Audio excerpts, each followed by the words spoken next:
Hi friends, hi everyone, welcome to our channel BS విలంజర్. ఈ రోజు వీడియోలో నేను మీ అందరినీ కూడా జంజావతి రివర్ మీద ఉన్నటువంటి రబ్బర్ డ్యామ్ ని చూపించడానికి తీసుకెళ్తాను. సో జంజావతి రబ్బర్ డ్యామ్ తెలుసుకునే ముందు అసలు ఇది ఎక్కడ లొకేట్ అయ్యింది అన్నది కూడా తెలుసుకుందాం. సో ఈ జంజావతి రబ్బర్ డ్యామ్ అన్నది మెయిన్ గా జంజావతి రివర్ మీద ఉంది. ఈ జంజావతి రివర్ అన్నది మనకు తెలిసినటువంటి నాగావళి నదికి ఉపనదిగా ఉన్నది. సో నాగావళి నదికి ఉన్న ఉపనదిలో ఒకటైనటువంటి జంజావతి నది పైన కన్స్ట్రక్ట్ చేసినటువంటి ప్రాజెక్టే ఈ Janjhavathi rubber dam project. Okay, so this is our rubber dam. సో దీని గురించి ఇంకా డీటెయిల్గా what are the technical specifications, లేకపోతే దాని క్యాపబిలిటీస్ ఏంటి, అసలు ఎందుకు ఈ రబ్బర్ డ్యామ్ కింద కన్స్ట్రక్ట్ వచ్చింది అన్నది కూడా మనం చూద్దాం.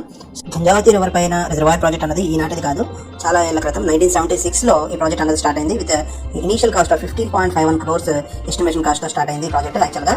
కానీ కొన్ని అనివార్య కారణాల వల్ల పక్కనున్న రాష్ట్రాలతో ఉన్న టెక్నికల్ ప్రాబ్లమ్స్ వల్ల ఇది కంప్లీట్ అవ్వలేదు. సో ఆ సమయంలో రీసెంట్ టైమ్స్లో 2006 ఆ ఇయర్లో అప్పుడున్న సీఎం గారు రాజశేఖర రెడ్డి గారు చొరవ వల్ల ఒక టెంపరీ సొల్యూషన్గా మాత్రమే ఈ రబ్బర్ డ్యామ్ అనేది నిర్మించడం జరిగింది. అంటే యాక్చువల్గా కన్స్ట్రక్ట్ అయిన యాక్చువల్ రిజర్వాయర్ ప్రాజెక్ట్లో కొంత భాగం ఆగిపోయింది.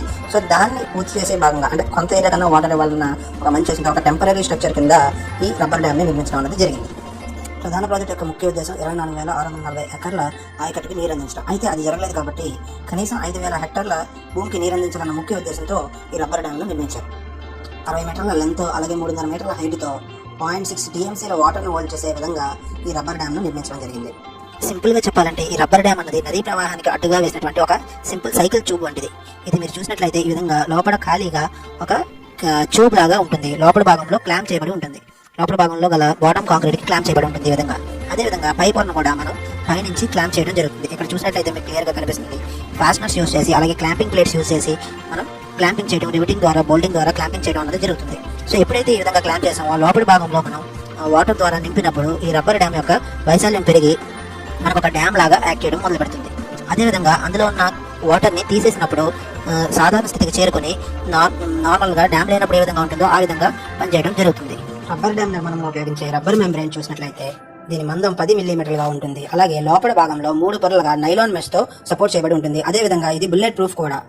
650 హార్స్ పవర్ గల 3 మోటార్ల సాయంతో 17 మీటర్ల ఎత్తు వరకు వాటర్ని లిఫ్ట్ చేసే లిఫ్ట్ ఇరిగేషన్ యూనిట్ ని కూడా ఈ ప్రాజెక్టులో భాగంగా నిర్మించడం జరిగింది. ప్రస్తుతం ఈ రబ్బర్ డ్యామ్ ద్వారా 125 మీటర్ల ఎత్తు వరకు వాటర్ని నిల్వ చేసి మనం 5,000 హెక్టార్ల వరకు నీరుని అందించి సాగు చేయగలుగుతున్నాం.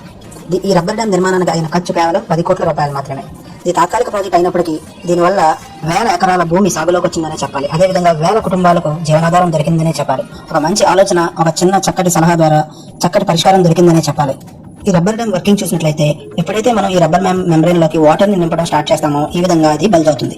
So once the membrane bulge అయ్యి కొద్దిగా అప్ స్ట్రీమ్ నుంచి డౌన్ స్ట్రీమ్ లోకి వచ్చే వాటర్ అన్నది కంట్రోల్ అవడం మొదలవుతుంది. సో పూర్తిగా ఎప్పుడైతే మెంబ్రెయిన్ బల్జ్ అయిందో పూర్తిగా